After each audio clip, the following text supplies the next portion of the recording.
The year is 2004. I am 7 years old. I spend my afternoons on the PlayStation 1 playing whatever games I could get my hands on. One of those games was 1995's Twisted Metal. I'll make a video on that one day as well, but my point here is that this game single-handedly gave birth to my love of demolition derbies. Fast forward 16 years later, and here I am still crashing and smashing virtual cars like it's a fucking 9-to-5 job. With the newly released Concept Destruction, you're given the simplicity of vehicular combat with the creative twist of it all playing out with cardboard electric cars in an office. The premise is simple enough. The car designer has come to an impasse and he can't decide which vehicle out of the 8 he's made to be mass-produced. So he does what any artist would do when forced to choose between their children, miniaturizes them and makes them fucking tear each other apart.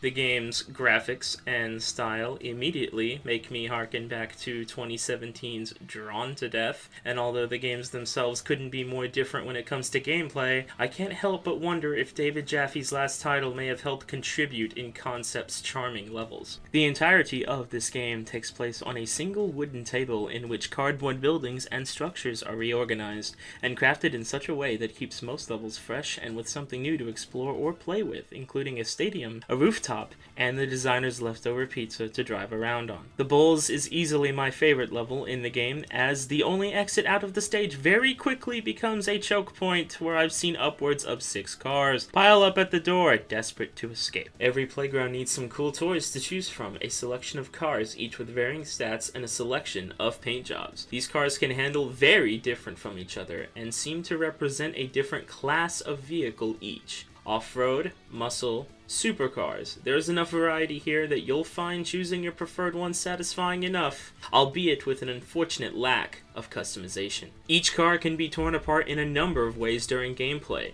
These include trunks and hoods flying off, doors being ripped apart, tires being destroyed, and the vehicle's model becoming extremely disfigured, seemingly beyond a state of which it can struggle to even steer. That being said, the highlight of the game is undoubtedly the car's physics. This is probably what's kept your eyes glued to the screen so far. For cardboard, this shit is violent looking. I mean, this car clearly is no longer operable, dude. I can't even see the tires anymore. What the fuck? The other 7 cars are unlocked by playing the championship mode and achieving a score of 1,000, 2,000, and so forth, all the way to a whopping 10,000 by the end. Keep in mind that you must do all of this in the same playthrough, so my advice would be to set the AI's resilience to the lowest and yours to the max, and you'll have 10k in about 20 minutes. Speaking of changing the game, you can do quite a lot of customization when it comes to the game's modes themselves. The length of a match, how many participants, how strong they are, or vice versa. Adjust how quickly your batteries drain, and how much you get back when you steal one, which is a thing, by the way. Wreck an opponent to make them drop their battery for a quick recharge. I found myself never running out of energy, not once in my entire 4.5 hours with the game, but I still grabbed them just in case. This level of accessibility is a very welcome feature that allows your experience to be as flexible as you want. The devs could have easily had a difficulty select to simply decide how many cars fought you and how tough they are, but giving these tools straight to the player is an act that did not go unappreciated. Besides the championship, there are 3 game modes for single player: normal, survival,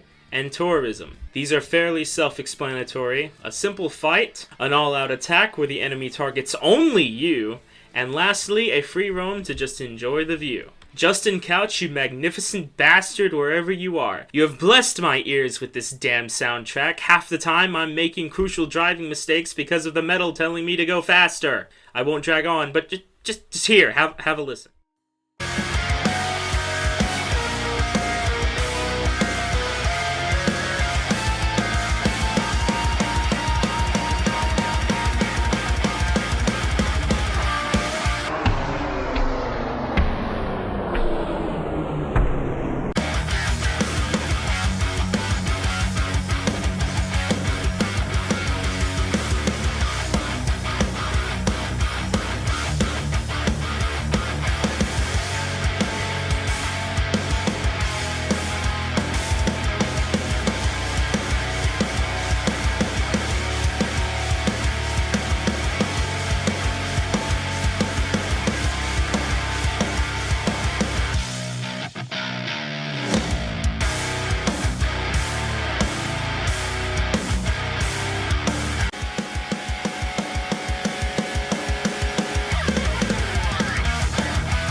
only gripe is that after the 5th song or so, the tracks repeat themselves in the newer levels, which is a slight disappointment. But hey, what's already in the game is fantastic.